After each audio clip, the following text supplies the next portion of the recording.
os próximos passos a gente poderia tomar em relação a ações judiciais, né? Vou pedir que o Rubens faça. Existem algumas situações específicas dos concursados, né? Alguns que passaram dentro do número de vagas. Se ele tiver aí todos esses dados para informar para a gente, né?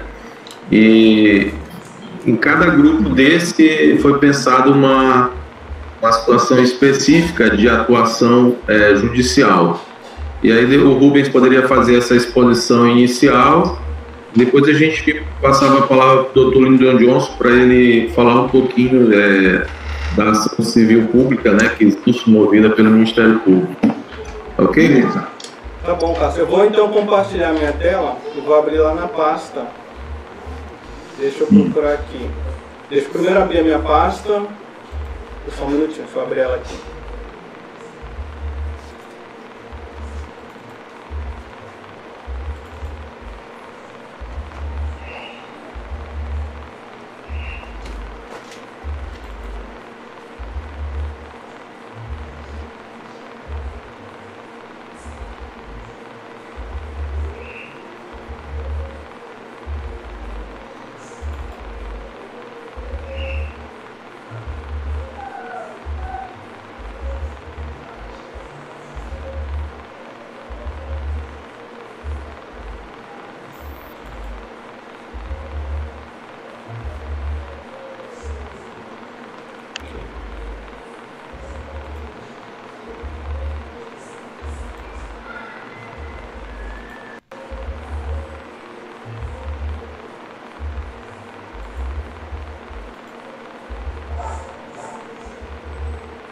Já está transmitindo? Já consegue visualizar? Sim, está aparecendo já. Então, aqui nós temos uma visão geral da situação. Inclusive, a gente não tem também alguns outros dados de profissionais, por exemplo, das áreas específicas, como, por exemplo, disciplinas de geografia, matemática, português. Não temos esses dados porque não entraram em contato com a gente não conseguiu contatos. Então a gente foi trabalhar mais na área da nossa área. Eu sou professor intérprete de Libras e a gente consegue elencar melhor a nossa situação dos professores intérpretes devido à nossa relação com os nossos contatos.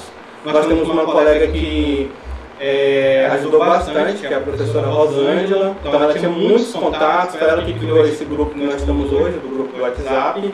E ela propiciou para nós muitos contatos dessas pessoas, dos profissionais intérpretes. Aí da educação infantil, nós temos a professora Antônia, que está representando, ela faz parte também da comissão. E as professoras de Braille, elas chegaram um pouco depois, posteriormente, mas a gente conseguiu colocar elas também no grupo. Não é professora de Braille, na verdade são revisoras, né? Revisoras de Braille. E também tem um caso específico do professor de Braille, que ele também está tentando galgar essa vaga. Então esse aqui é o quadro geral que nós temos.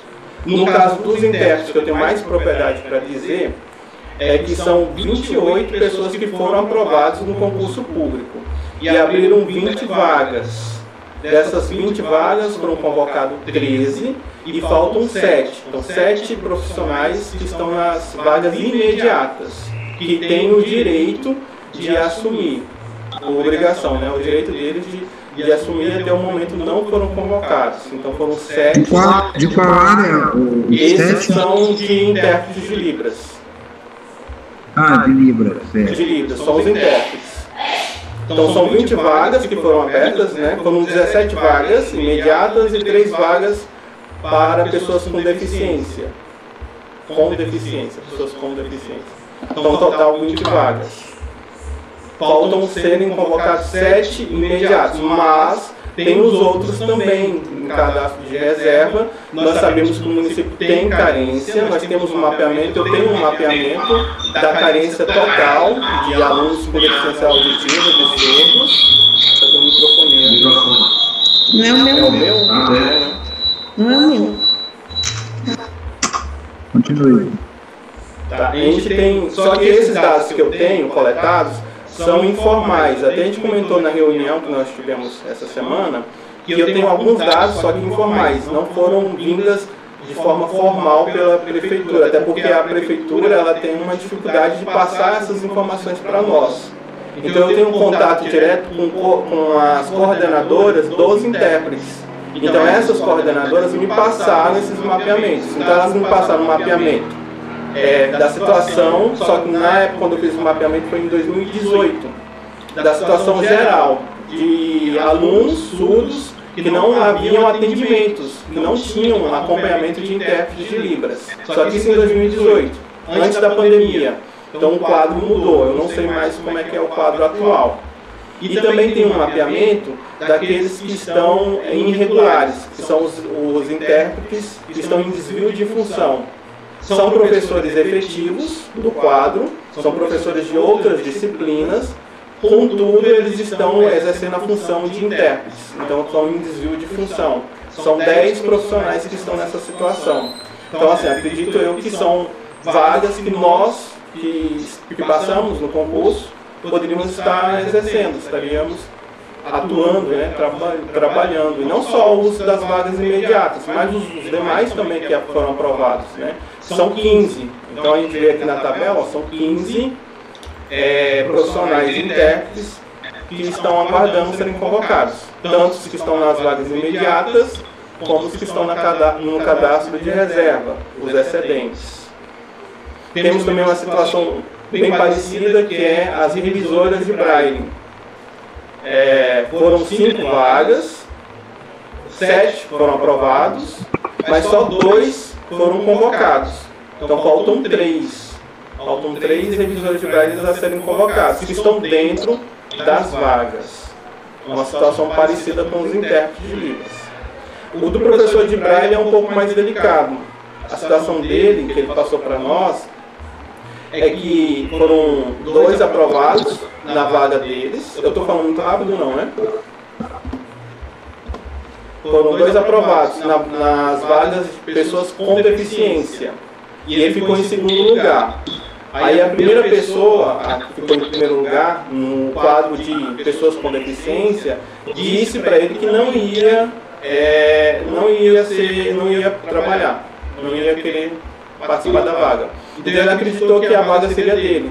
Mas aí houve acho que falta de comunicação, não sei, aí ele está até aguardando para ver se a pessoa foi ou não, se assumiu ou não. Aí ele está aguardando. E o outro caso são os profissionais da educação infantil, que a professora Antônia, ela tem mais propriedade para dizer o caso dela, porque já foram todos convocados, né, os que estavam dentro das vagas imediatas, até os que estavam em excedentes. Mas ainda tem muitos professores que estão excedentes e estão aguardando também serem convocados. Então, resumindo, assim, tem um quadro geral é esse.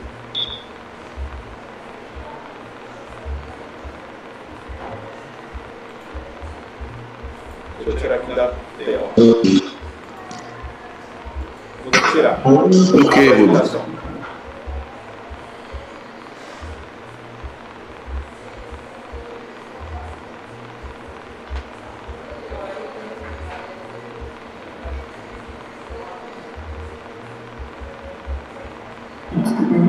Doutor, pode ficar à vontade. Então, esse é um panorama geral, né, do número de vagas. Alguns estão com número de vagas, outros cadastro de reserva. Essa planilha aí a gente pode até compartilhar, né, Rubens? Sim. E algumas medidas vão ser tomadas, né, de acordo aí com a assessoria jurídica nesse sentido, para tentar forçar, né, essa nomeação.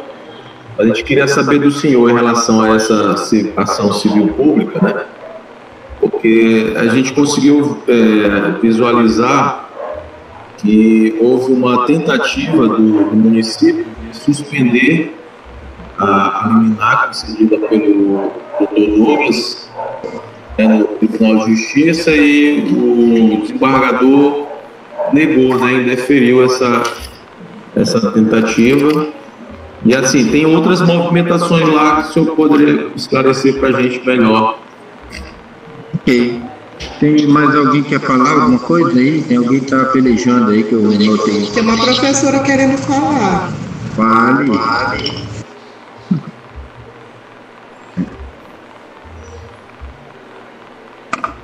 Bom dia, aqui é a Antônia Mota.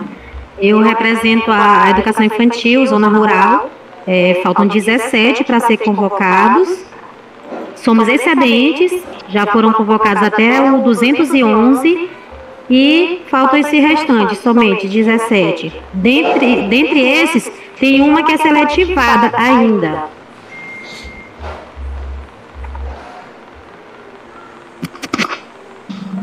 Pode falar, doutor Lindor Johnson. Ok. Zona Rural 17, né? 7 professor de Libra. Desses estão os classificados no número de vaga oferecido no edital ou eles estão no cadastro em reserva? Então, os intérpretes de Libras são 7 que estão nas vagas imediatas, que precisam ser convocados, que não foram convocados, que deveriam ter sido convocados. São 7. Ok. Mas cada concurso tem que ser nomeado até o último, né? Foi nomeado mais de 70 agora, né? Essa última leva, né? E fizeram isso deixando a pessoa de fora, assim, com aquela coisa de enfraquecer o movimento. Eu já falei no grupo, já há alguns dias atrás, sobre essa questão da decisão judicial, né? Nós tivemos, o juiz deu dano de causa para a gente, mas aí o desembargador suspendeu, né? E eu acho que agora o encaminhamento tem que ser para o julgamento de mérito do processo, porque quando o juiz agora julga o mérito, ele deu uma liminar que o desembargador suspendeu, agora ele julgando o mérito, aí a liminar do desembargador suspendeu, ela perde efeito, porque o juiz dando a sentença, vale a sentença. Então, lá ele deu uma decisão que eles chamam de decisão interlocutória dentro do processo. É um processo que depende do primeiro processo, que é a ação do Ministério Público. Então, são essas questões processuais que a gente tem que explicar para você. A questão da validade do concurso. Nós fizemos um pedido para suspender a validade do concurso em decorrência das normas que trataram sobre pandemia, que suspendiu vários prazos. Então, além da norma, o juiz pode considerar que há interesse público diante do fato de haver um questionamento judicial, suspender a validade do concurso, aliás, prorrogar a validade do concurso até que haja uma decisão definitiva do próprio juiz, que vai ser essa que ele vai fazer agora. Então, o que acontece? Nós tivemos um interstício, o juiz que deu a liminar em favor do concurso, dos concursados, ele, acho que por uma questão de interesse acadêmico, ele passou um dia de série. Ele me disse que ia voltar agora, nesse final do mês de julho. Eu vou confirmar com ele para isso. Porque os sucessores dele, pelo que respondeu, não é esse que está lá, né? Que é o doutor Marcelo Offens que está lá. É o que o João Selmo, que passou dias, deu a decisão contra a nomeação dos concursados, aliás, a nomeação dos concursados, né, e a criação de vaga para bibliotecários, porque a lei das bibliotecas públicas, que foi uma lei que foi editada no primeiro mandato do governo Lula, ela fez 10 anos, e dando um prazo, esses 10 anos eram o prazo de implantar a biblioteca na escola pública. Aí sabe o que aconteceu? Não aconteceu nada. Ninguém nomeou coisíssima nenhuma de biblioteca, nem criou as bibliotecas. Todos nós sabemos que o processo educacional ele não pode ser feito somente alunos professor sala de aula. Ele tem que incorporar elementos que estruturem ou fomentem o processo de aprendizagem. Melhora as pedagogias, estimula o aluno a buscar o autoconhecimento, o conhecimento por si mesmo, e as bibliotecas são esse espaço que entra outros profissionais para interagir, que são os bibliotecários. Né? Então, essa é uma questão que, para mim, tem um lado pessoalizado, né? Porque eu fui um estudante que usei muito bibliotecas públicas na minha cidade, atravessava a cidade inteira para frequentar bibliotecas públicas. E durante o curso na UFMA também isso foi muito comum passar boa parte do dia dentro da biblioteca. Agora, hoje, há um conceito que a ser atualizado do que é uma biblioteca. A biblioteca, na verdade, hoje ela pode entrar ela pode ser incorporada, ou ela pode dividir, ou ser contíguo ao espaço de recursos, uma sala de recursos. Porque a biblioteca ela precisa integrar ou entregar ao aluno a instrumentação para que ele possa frequentar e conhecer os repertórios de conhecimentos digitais, não necessariamente livro de papel. O aluno que ele não tem uma integração digital, ele não é incluído digitalmente, como é boa parte da população de São Luís, e dentre essas, acho que uns 40% dos alunos da escola pública são assim. Então a escola pública vai dar ao aluno essa condição de que ele possa ler, por exemplo, no site do interesse público, que tem todos os livros da literatura do século XIX, está tudo lá, né? Os livros digitais mais modernos, que ele custa muito menos. Então isso é um serviço que a educação tem que ter. Então, esse desafio em relação à biblioteca, nós tivemos esse revés que o juiz simplesmente deferiu o processo do Ministério Público. Na verdade, o processo foi feito pela promotora, doutora Luciane, que me antecedeu. Mas nós já protocolamos os recursos para o Tribunal de Justiça nesse sentido. Agora nós estamos inspecionando as escolas, incluindo a verificação desse espaço de autoaprendizagem. Pois então, o concurso, voltando para o nosso assunto mesmo, que é chamar o restante dos concursados, nós já fizemos uma petição para o juiz dar a sentença, informando que já foi nomeada uma parte, mas que falta o restante.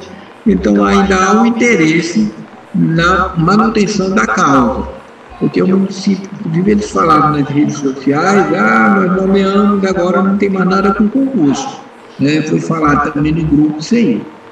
Então, assim que terminar essa reunião, estou indo agora lá na vara, porque eles ainda estão com o atendimento remoto, né? Mas nós vamos lá tratar sobre isso, desse processo, qual é o andamento que eles estão dando, assim, que essas coisas não adianta você ficar só peticionando. E petição nós já fizemos umas 3 petições para o andamento desse processo.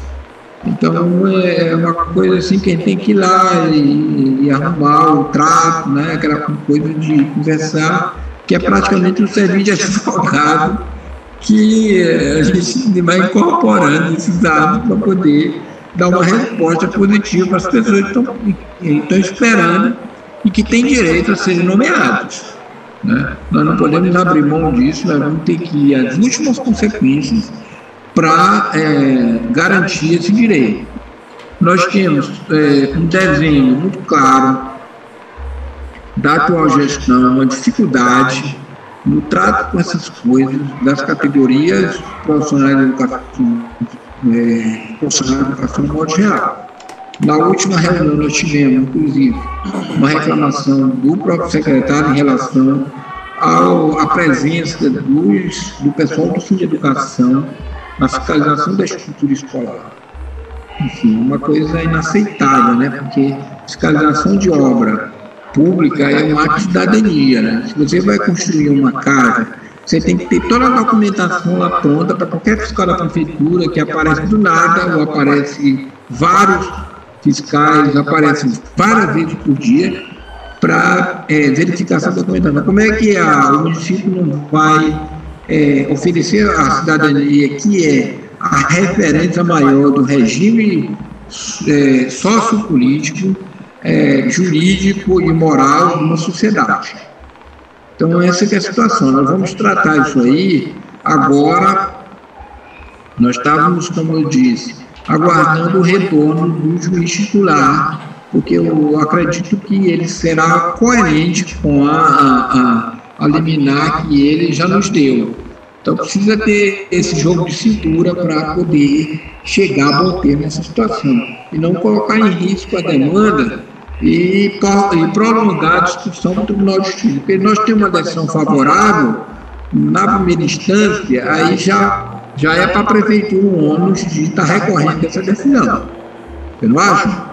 Então, esse é o trabalho que nós vamos fazer, meu Deus. Então, tudo isso de fechamento para o atendimento presencial é sempre uma dificuldade, mas nós já tivemos lá, então, assim, em baixa quantidade de pessoas, eles vão nos atender. Então, temos essa abertura, até pela condição do Ministério Público, condição jurídica, como parte do processo. Ok, gente? Era isso, né? Tem alguém que queira falar alguma coisa? Professor Rubens, vamos lá. Leonardo abriu a câmera, quer falar primeiro, Leonardo? Abre a câmera, abre o microfone.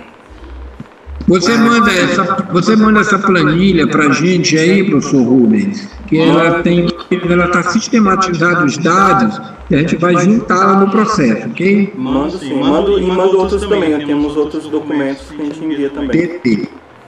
Vamos lá, líder, vamos mandar aí. Bom dia. Leonardo, fala grande. Eu sou dos intérpretes de Libras. Eu não estou dentro do número de vagas, eu sou excedente, eu acho que eu sou o quarto excedente ou terceiro excedente. E desses que foram convocados, né, que foram convocados para assumir o concurso, dos 13 que o Rubens estava falando, desses 13, 2 não assumiram, né? Então, a gente cria uma expectativa de até esses 7, não sei, alguns que ainda não podem ser assumidos, e aí os excedentes possam entrar nesse número de vagas dos que não assumiram, né?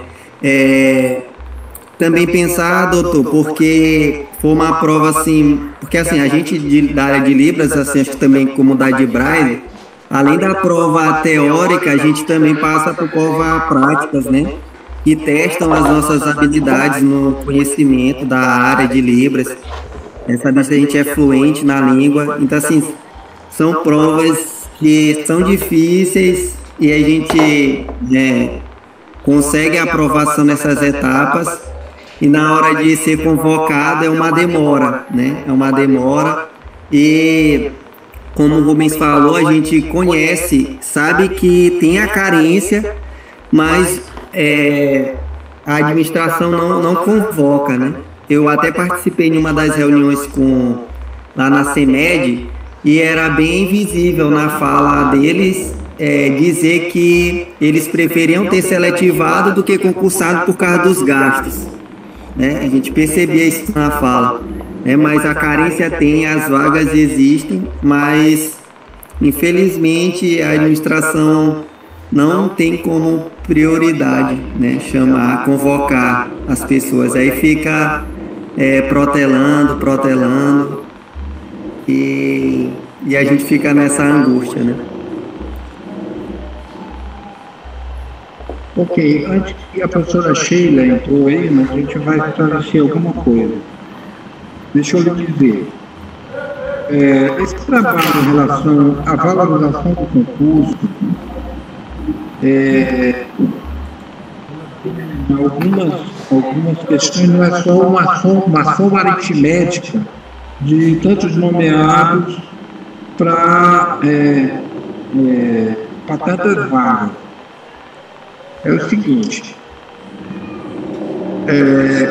esses cargos que estão sendo ocupados, para os quais fizeram concurso, em que há desvio de função de outras carreiras, eles precisam ser desocupados para ser nomeados nos concursados. Né? Excedente é concursado, né? Chamar de excedente para dizer, não, mas excedente é excedente. Excedente é para preencher a vaga. Vaga que está sendo feita por outra modalidade de contratação que não está inscrito na Constituição, que dá preferência ao concurso, também deve ser atualizado. O que nós temos que fazer é positivar essas informações sempre. Nós temos solicitado, Sheila, que uma organização como o Cine Educação e como o Ministério Público devem andar juntos, devem ter um centro de informações sobre essa gestão pública. Porque só assim nós vamos contrapor a maneira como, historicamente, as gestões do município de São Luís têm tratado a educação. Sem essas informações, a gente sempre fica patinando e sempre fica em desvantagem na hora de explicar as coisas, tanto para a população quanto para o Poder Judiciário. Então, contra fatos não se tem argumento. Então, essa informação, por exemplo, o caso do Leonardo, gente que não foi chamada, está muito encostado na possibilidade da nomeação dele. Agora, nós temos que fazer outro juízo, saber se tem desvio de função, isso sempre tem. Antes do concurso, pessoas que foram tiradas de outras categorias e foram trabalhar com a atividade específica para a qual eles fizeram o concurso. Então, essa aqui é a ordem de ideia.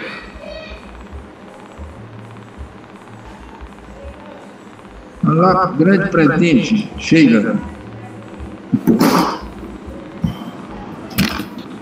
Bom dia aos colegas concursados, que a gente espera que daqui a alguns meses a gente tenha aí possíveis profissionais na nossa rede, porque carência a gente sabe que existe. O sindicato que vem acompanhando a demanda dos concursos há um bom tempo, e inclusive a gente vem acompanhando aí a luta em relação à chamada dos concursados. A carência nas escolas existe. A retomada aí das aulas está sendo organizada pela CEMED, mas o sindicato vem acompanhando que, infelizmente, não houve um planejamento desde a gestão de Edivaldo Holanda Júnior até esses 6 meses da gestão de Braide. Tanto é que a gente tem aí um percentual muito pequeno de retorno presencial. Chega a 5% das escolas, e só para vocês terem um panorama inicial, está previsto aí 14 escolas para um retorno, numa listagem que a gente recebeu, que a gente sabe que já caiu para 12 escolas, e dessas 12 escolas a gente tem um panorama ainda de 2 a 3 escolas que não tem a mínima condição de um retorno presencial seguro num ambiente educativo que realmente dê uma certa segurança, que por mais que a vacina esteja avançando, a gente ainda precisa ter um cuidado em relação ao distanciamento, a como as crianças vão ser vetores para essa transmissão e esse ir e vir da contaminação. E a gente também faz uma reflexão que, infelizmente, é triste para nós professores, que a gente vinha trabalhando há muitos anos e décadas em ambientes bem complicados. Tanto é que a pandemia, infelizmente, forçou aí uma retomada em que a prefeitura está sendo obrigada a fazer reformas em ambientes que a gente já trabalhava há muitos anos e muitas décadas. Então, é triste a gente ver que nós, professores, a gente trabalhava em escolas que não tinham o mínimo de um ambiente seguro, com infiltração, sem ventilação, espaços que não propiciam para as crianças, e principalmente na educação infantil, espaços educativos em que a gente tenha ambientes para as crianças brincarem, para as crianças terem espaços de incentivo à leitura, de brinquedotecas. Por exemplo, ontem a gente foi na web Dr. Carlos Macieira. Então, é um ambiente que é uma escola, uma casa alugada, em que parece um labirinto, salas que não tem nem 3, 5 metros de largura, diâmetro, para ter um espaço de convivência de quase 16 crianças.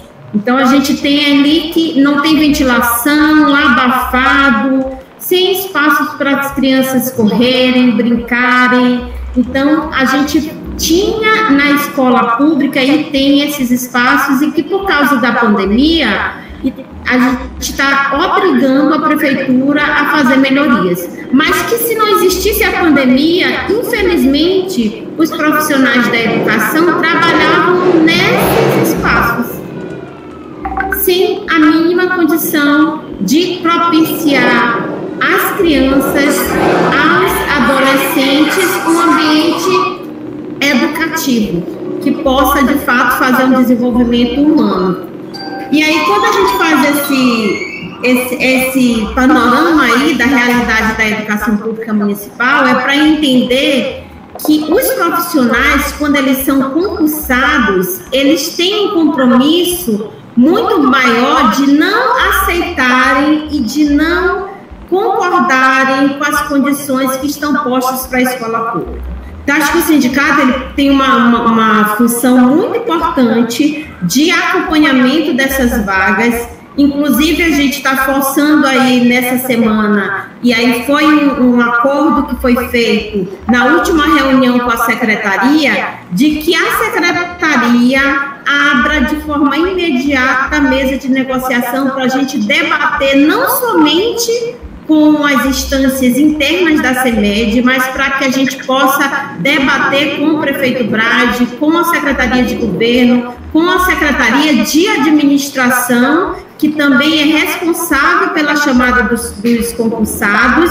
e o acompanhamento desses que não foram chamados e que ainda existem vagas, para que a gente possa, em regime de urgência, a gente abrir a mesa de negociação. Então, foi feito um compromisso, o secretário atual de Educação firmou um compromisso com o Sindeducação de que estaria realizando uma reunião para que a gente possa abrir oficialmente a mesa de negociação. Inclusive, nesse ofício que a gente está encaminhando agora nessa semana, a gente pode encaminhar com cópia para a promotoria, a gente está reafirmando algumas pautas que são urgentes, porque as pautas que a gente coloca para discutir na mesa de negociação, não somente a questão de valorização do magistério é colocada, mas a gente discute, inclusive, condições de construção de uma escola pública que possa ter ambientes para a leitura, ambientes para a refeição, e que a gente possa melhorar, sim, as condições. E a pauta da chamada dos concursados, ela está na mesa de negociação. Então, eu acho que o Sindeducação, ele, além desse acompanhamento junto à comissão de concursados, para a gente ver as tratativas judiciais, a gente poder, dentro desse ofício, reafirmar a chamada, a última chamada de concursados, para a gente poder absorver todo esse número de vagas que o Rubens apresentou e que a gente sabe que existe carência em relação aos intérpretes de Libras.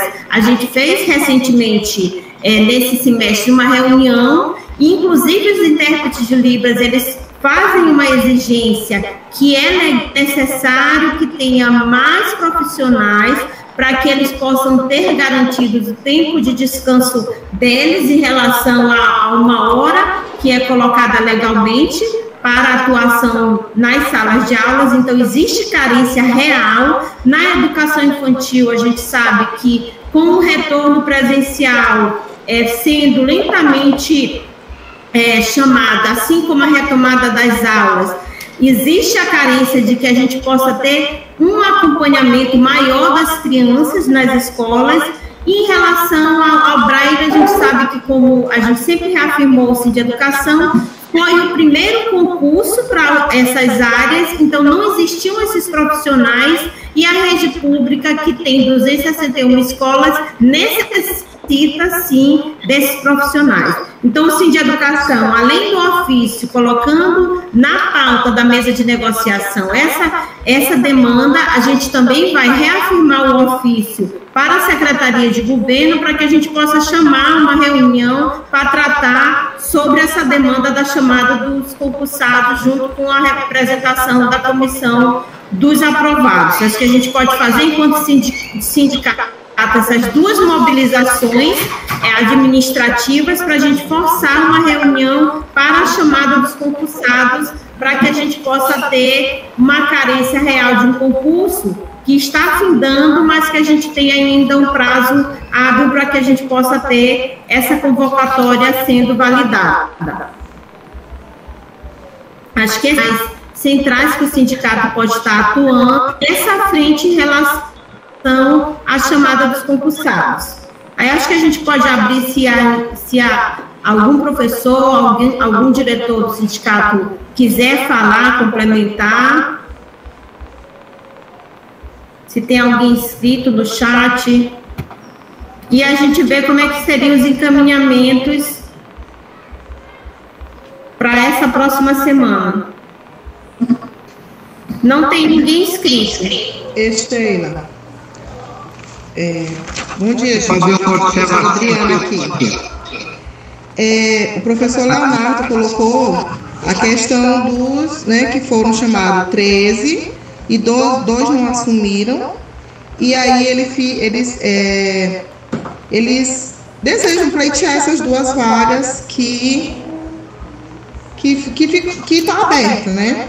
E aí a gente eu queria que a gente, no Cine de Educação, fizesse um ofício para a gente sentar com a responsável, a coordenadora do concurso, né, a Flávia, para a gente ver essa questão aí, de poder inserir os dois professores que estão na espera com excedente para suprir essas duas vagas que os professores não assumiram. Como é que a gente pode estar fazendo isso?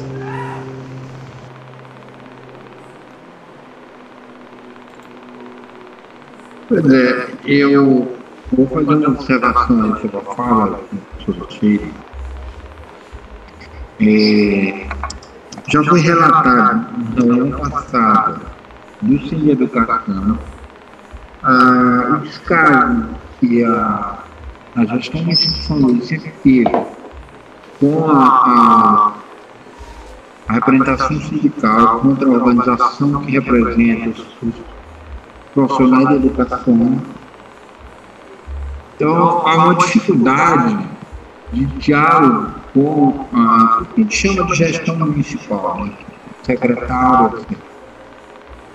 E eu, particularmente, tenho assim, uma certa dificuldade, né? Uma postura muito pessoal minha, né? De tudo que eu consegui na minha vida, assim, com trabalho, com dedicação, não é questão de cargo público, isso aí não é isso, não.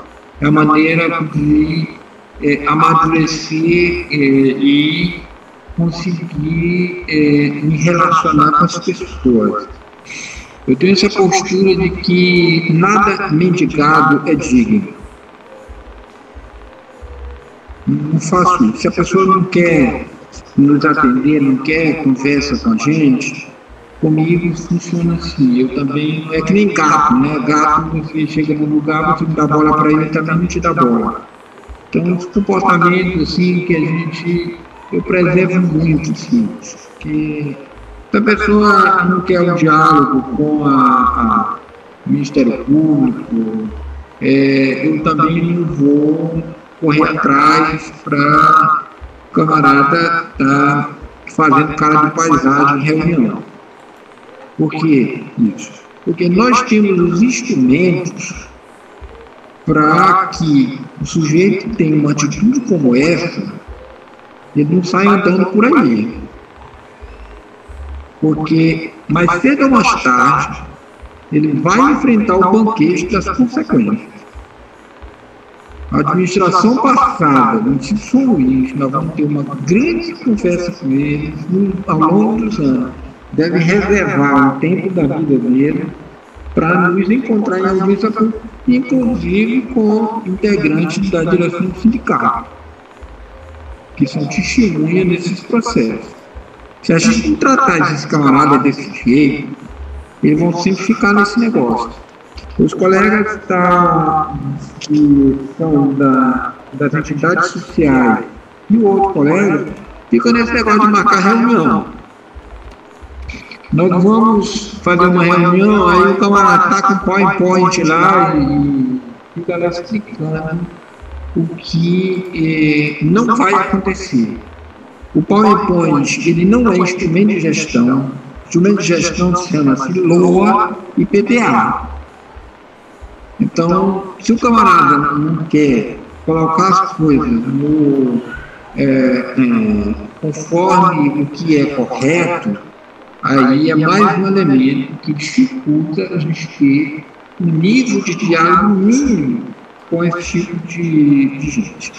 E não é uma postura minha que tem atrapalhado, isso não atrapalha. Porque, por exemplo, o caso da Câmara de Vereador. A Câmara de Vereador, desde o estado de sala, do aqui de São Luís, 1.600 sabe lá quanto, nunca tinha feito um concurso. A Câmara de Vereador tinha dois acordos do Tribunal de Justiça que não cumpria, certo? Lá um monte de gente que não era concursado, que estava lá há anos, que não se aposentava porque ninguém recolhia o INSS dele. E nós resolvemos essa questão. A Câmara de Vereadores fez o concurso, a Câmara de Vereadores foi colocada num ambiente de modernidade. Nós fizemos isso em relação ao Tribunal de Contas, que é o órgão accountability do sistema de gestão do Maranhão, certo? Que ele mantinha um funcionário de São Paulo que recebia salário e não trabalhava. Então, esse caso serviu para a gente responsabilizar o camarada, devolveu todos os salários e reordenando o Tribunal de Contas no sentido de quem bate o ponto, quem é obrigado a ter o controle presencial no ambiente de trabalho. Certo? Apresentar uma informação para a sociedade relacionada ao seu quadro funcional, isso também foi feito. Nós tentamos fazer em relação à Assembleia Legislativa, mas isso aí era de atuação do outro colega, o pouco tempo que nós tivemos, não conseguimos fazer. Nós começamos a fazer em relação ao EMA e também não conseguimos fazer. Terminar de fazer, porque aí eu tive que vir para essa promotoria aqui, com esse desafio que nós temos. Então, eu acredito que o nosso trabalho vai ser com você, no sentido de valorizar a representação sindical, que tem a capilaridade de fazer isso. Agora, eu não tenho problema nenhum, acho que você deve manter aberto esse espaço de diálogo com a gestão do Instituto São Luís. Embora eu considere que aquele que é o chamado gestor da educação não é que toma essas decisões sobre a reforma de escola. Para mim está muito claro. Sempre foi claro isso. A instância de poder, decisão sobre a educação está em outro lugar. Isso é uma suposição minha, mas eu não vou me aprofundar nela, porque eu não tenho como provar essas coisas. Mas elas estão lá, escondidas em algum lugar. Nós tivemos agora, nós vamos inspecionar todas as escolas do Instituto São Luís. Nós já tivemos na escola Ribamar Pinheiro. O que eles fizeram lá? Eles reformaram um pedaço da escola e deixaram os outros lá, está tudo quebrado lá para trás. uma escola mofada, uma escola assim, sabe? Nós tivemos a escola Paulo Freire, no bairro da Liberdade, lá, o mato está tomando de conta. Apesar dela ter uma boa estrutura, lá dá para funcionar, que é bem arejada. Né? Nós tivemos uma escola chamada Casa Macieira, que é uma casinhola velha, no bairro de Fátima, certo? O negócio daquele ali, sabe? Até para uma pessoa morar é lugar, uma nicho fechada, uns corredorzinhos que vai para lá, uns puxadinhos. Isso é que é o problema. Porque eu acho o seguinte, esse negócio de aluguel de prédio público não tem muita norma. Você vai lá na lei de licitação, não tem nenhum regramento sobre aluguel de imóvel. Nós temos que avaliar o custo desses aluguéis, porque isso há desvio. Você pega 3, 4 meses de aluguel de um prédio desse, e esse período de pandemia eles continuaram pagando esses aluguéis, poderia ter construído uma escola, dado o valor desses aluguéis. Então, isso, a minha maneira de trabalhar é essa, né? Nós vamos tratar, nós temos tido vitórias, nós já judicializamos a ação de responsabilização em relação à gestão passada por abandono de escola. Agora o judiciário deu um ganho de causa para reformar mais de 50 escolas que foram feitas pela promotora anterior. Então, essa reforma da escola, nós vamos acompanhar todos os processos de contratação pública. O sujeito faz uma pintura, ele não chama isso de reforma. Pintura não é reforma. Eles fazem isso para poder ficar no nível de dispensa de licitação, para poder estar distribuindo as verbas públicas para os seus interesses. Então, são essas observações. Continue na pauta de dialogar com eles. Fala da Assembleia. Ok, doutor. Ok, doutor.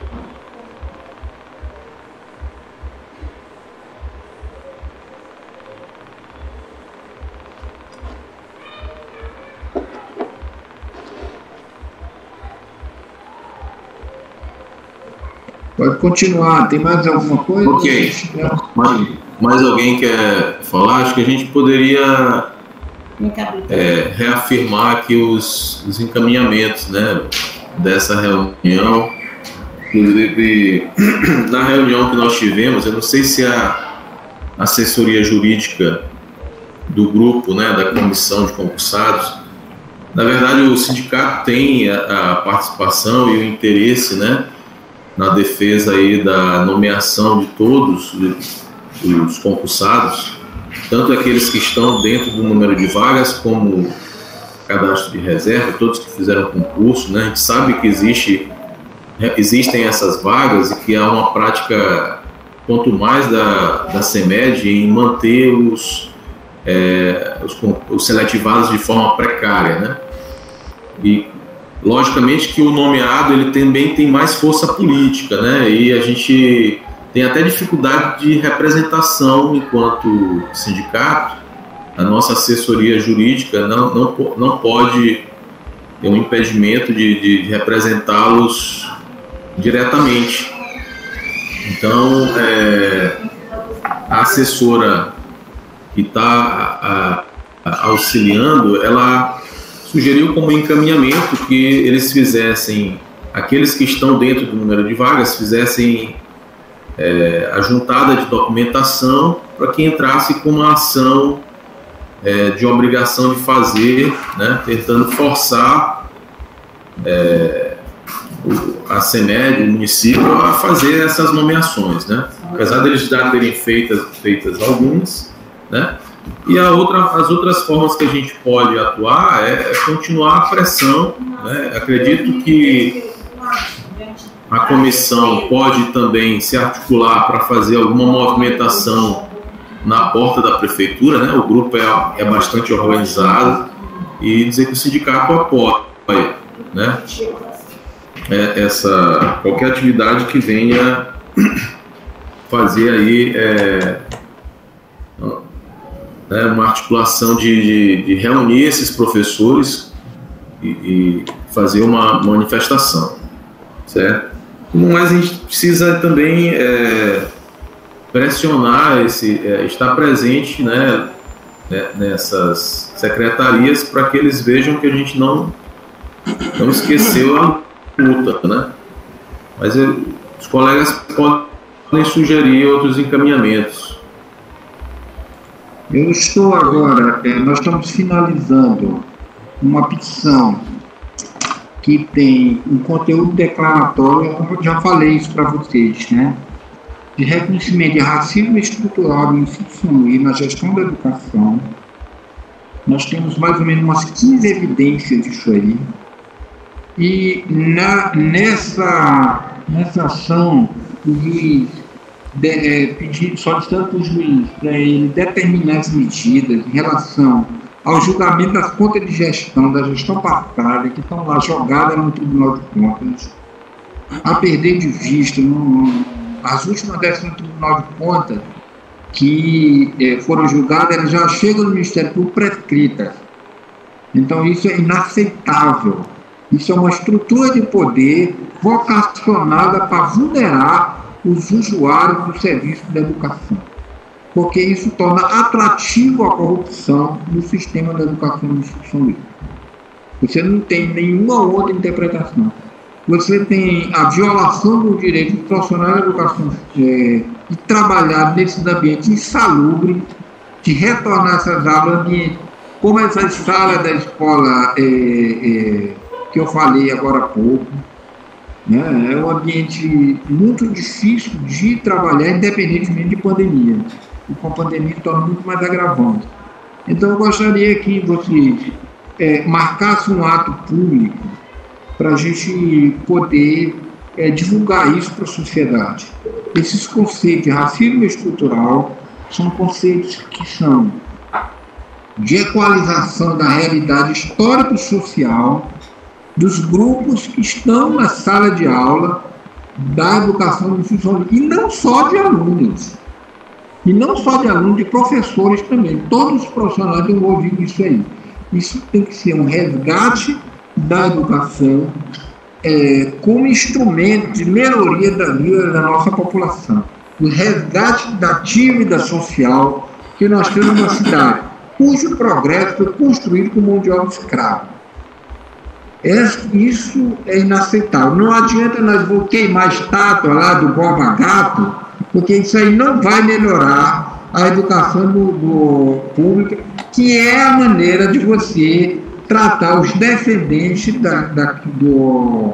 dos afrodescendentes daqueles que foram forçados a um regime de servidão. Esse é o meu funcionamento em relação a essa questão.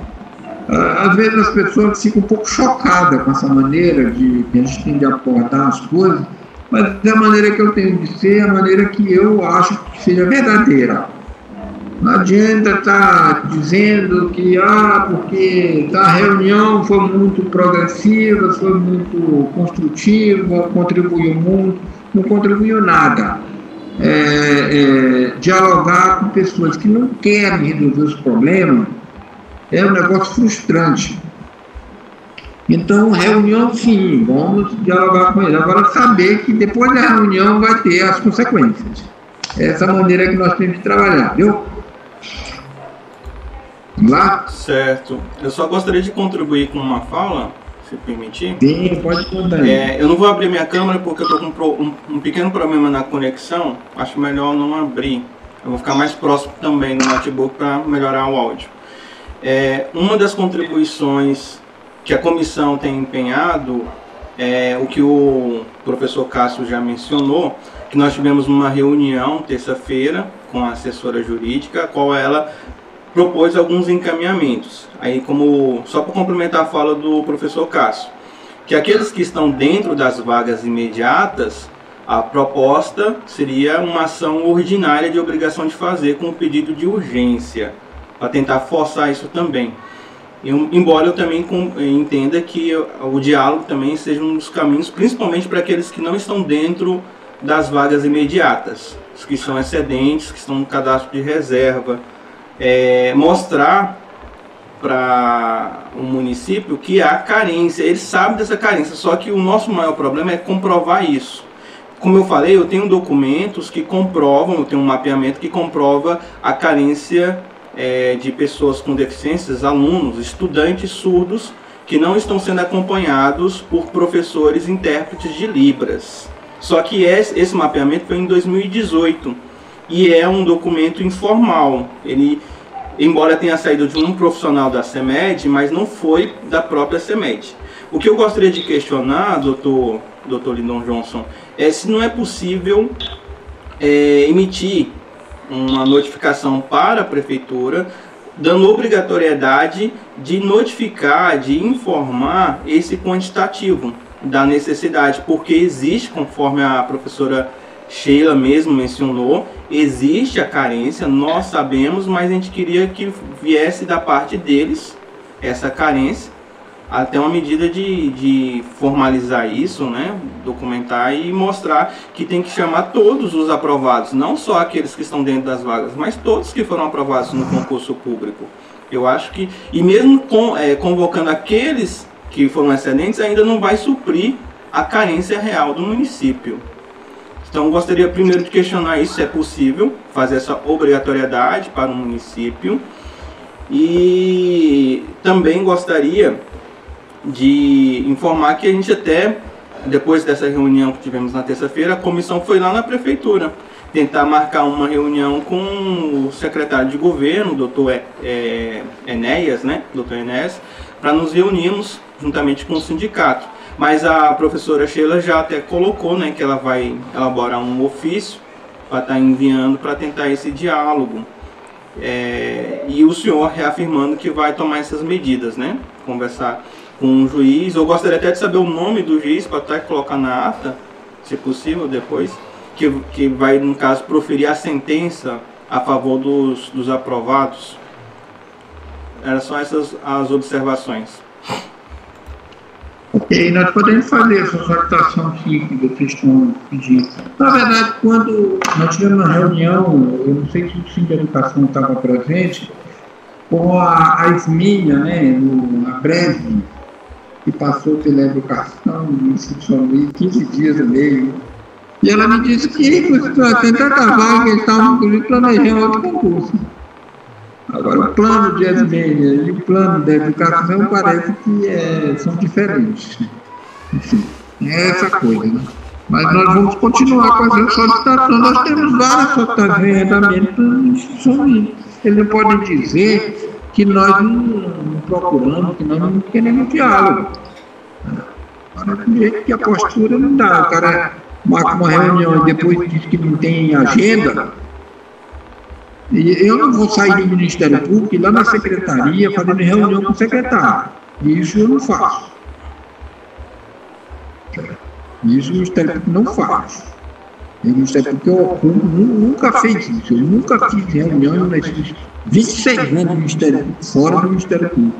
O status de funcional do Ministério Público, até pelo instrumental que se tem, uma conduta assim, que não é coerente, né?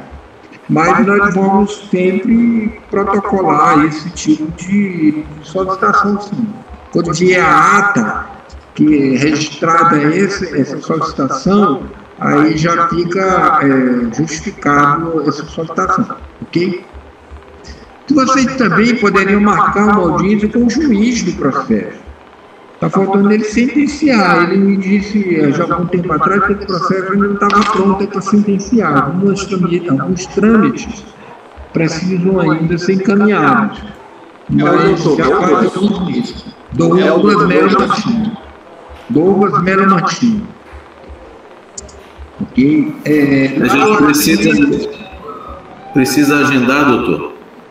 O atendimento não está presencial, né? Mas aí ele tem uma rede social, você deve segui-lo na rede social, né?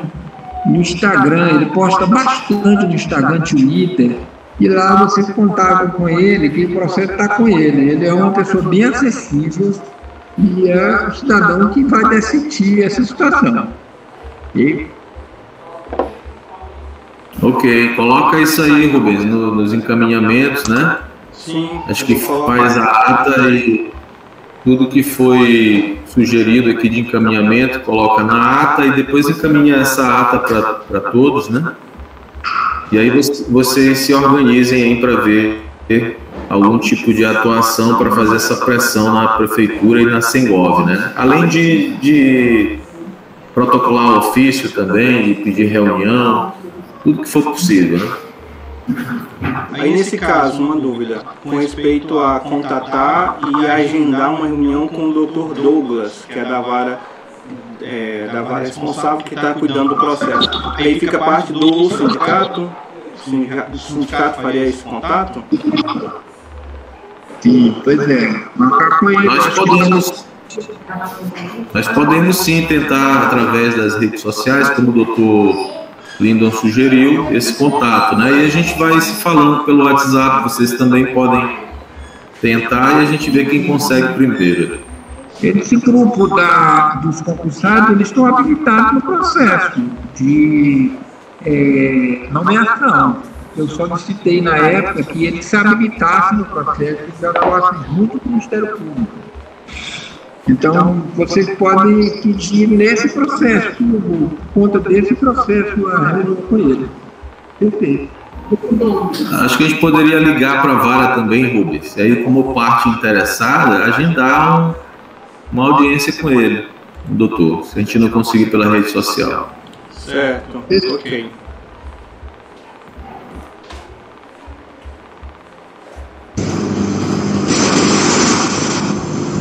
Eu acho que a gente pode tentar ir lá no gabinete agendar. Da outra vez as meninas foram e a gente conseguiu a reunião lá com ele, entendeu? Então a gente pode tentar também.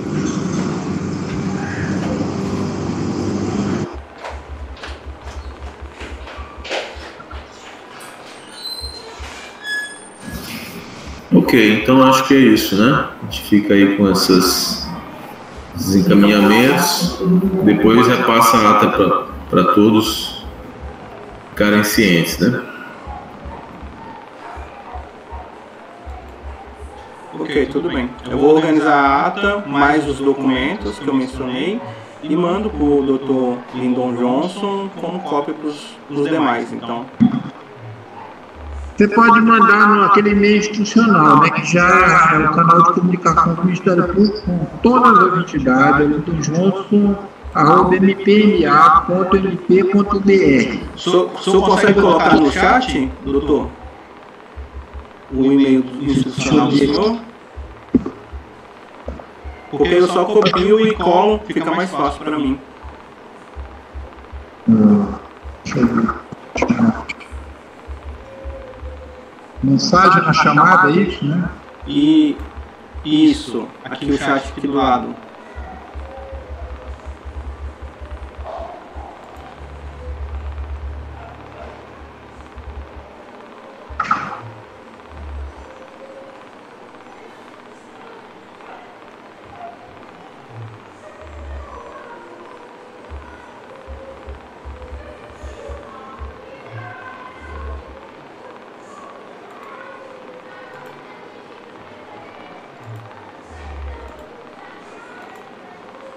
Pronto, é esse e-mail aí, tá?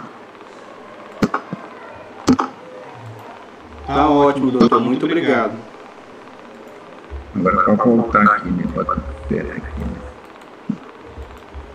Perfeito.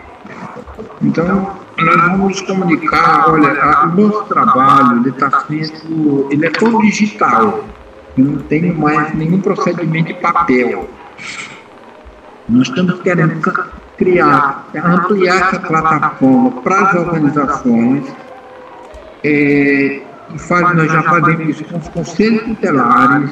Nenhum conselho tutelar precisa estar pegando ônibus, passar 2 horas de ônibus para falar com o Ministério Público. Ele bota nesse e-mail, que é o e-mail do Ministério Público, a gente vai procedimentalizar, tudo que entra aí é procedimentalizado. Todos os promotores têm isso. Então, nós vamos cobrar da gestão do Instituto São Luís que a Secretaria CEMED, ela tenha um canal de comunicação que procedimentalize toda a comunicação com as organizações, com todas as unidades escolares, como estrutura de gestão de comunicação, que nós temos reclamação do diretor de escola, que fica lá com pendências e manda o ofício, aí o ofício vai não sei para onde, certo? Quem recebeu não é quem vai decidir, enfim, é uma dificuldade. Agora saiu a lei, agora em março, abril, né, saiu a lei de governança digital. Nós já vamos modernizar a administração da educação de São com base na lei digital, com base na lei de linguagem de serviço público, com base na lei de acesso à informação, com base na Constituição. É muito difícil eles continuarem mantendo a educação do século XIX, com a mesma maneira de tratar o público do século XIX, não dá. Nós já estamos no século XXI e a educação tem respostas para muitas questões, muitos desafios do futuro. Nós somos uma nação de gente jovem, mas gente que não está estudando, gente que não está sendo dando oportunidade para isso. Você viu a história da moça lá a garotinha lá de Imperatriz, uma pessoa cuja família foi atrás da prefeitura para ver um suporte, para que ela continuasse pagando, frequentando o esporte olímpico, e não teve resposta. Nós temos um sistema educacional que ele é divorciado do sistema de esporte de massa, dos esportes que têm resultados significativos pelo esforço individual, pelo heroísmo dos atletas. Pega essas verbas de esporte e gasta tudo financiando campanha. Nós temos um procedimento lá na outra promotoria que mostrou isso. Então, é um negócio sim, sério. Nós temos que pensar, pessoal de educação, como gestores. Nós não temos que pensar como mendicantes de atenção de quem quer que seja. Nós temos condições de ter uma estrutura de informação que se confronte, que preencha a lacuna que existe de comunicação com a sociedade, no sentido de mobilizar as pessoas para essa causa da educação, para a melhoria da estrutura de trabalho dos profissionais de educação física, de educação em geral, da remuneração dos profissionais, e tudo isso que cerca a educação como uma estrutura básica das melhorias sociais. Os indicadores sociais estão vinculados a isso, os indicadores de São José ridículos, perde para municípios do interior do Maranhão que nem receita própria tem. Então o nome disso chama-se, você pode chamar de vários nomes, né? Mas inexistência de gestão dos interesses da educação é evidente nesse processo. Estou me alongando, mas eu estou esperando vocês falarem, então.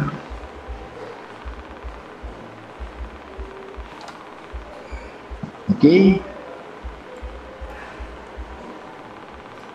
Doutora? Microfone, professora Sheila. Microfone. É tanta uso de Meet que a gente até esquece o modus operandi, que a gente estava. Eu estou dizendo que a gente encerra a reunião vendo esses encaminhamentos. O Rubens pode fazer uma ata preliminar, pode encaminhar antes para a gente baliza, vê o que inclui e depois socializa com o grupo todo e vai dialogando, faz os encaminhamentos para a gente ir vendo para a próxima semana, tá ok? A gente agradece a presença de todos. Aí, Rubens, a gente encaminha a versão inicial e a gente vai ampliando com o que faltar, tá ok? Tá ok, tudo bem. Combinado. Então tá ok. Tá bom, bom dia a todos e todas. Bom dia. Bom dia, obrigado. Obrigado, doutor Lima. Bom dia. Obrigado a todos. Não tem agenda de trabalho. Então, pelo menos uma vez por mês tem essa reunião. reavivar, tá sempre falando, porque isso é essencial. Eu estou ouvindo vocês. Tá? Um abração a todos. Ok.